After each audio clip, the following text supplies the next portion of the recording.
Vaxtınız xeyirli olsun. Bu günlərdə Bərdar rayonunun Tumaslı kəndindəyik. Buradan da Tumaslı kəndinin cəmaatını salamlayıram. Tumaslı kəndində 3 otaq, 1 zal, mətbəx, hamam və samuzeldən ibarət. Evimiz satışasıdır.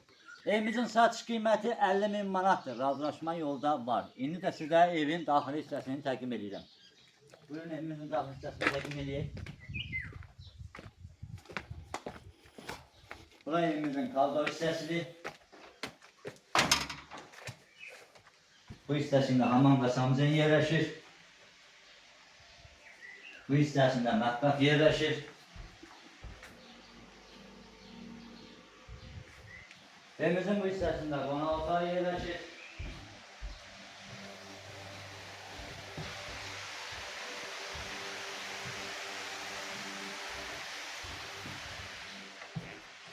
Evimizin bu hissəsində bir yataq otağı yerləşir.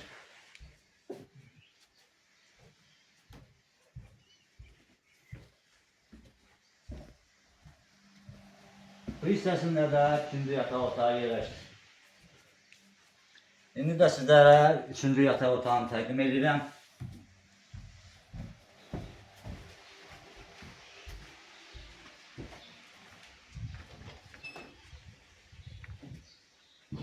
Evin bu hissəsində də üçüncü yataq otağı yerləşir. Təmirə ehtiyacı var.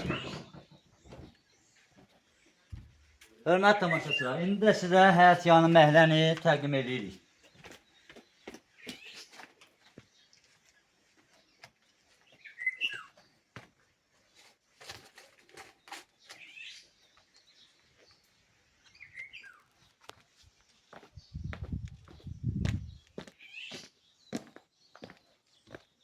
Evimiz Qırıq Zaborun içərisindədir. Həyət yanı məhəllədə hər bir meyvədən mövcuddur. Hətta təqdim edin rəhmət olmasın.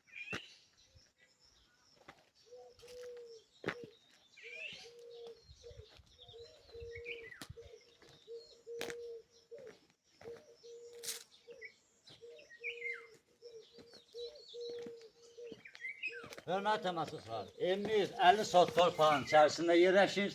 Sənədləri paket kupsadır. Evimizin qazı, işığı, suyu, Wi-Fi də belə mövcuddur. Bir daha təkrar edirəm, evimizin satış qiyməti 50.000 manatdır. Razılaşma yolda var. Allah alana da, satana da xeyir versin. Sizlərlə mən idim, Baba Makril. Sağ olun, gələn görüşlərə.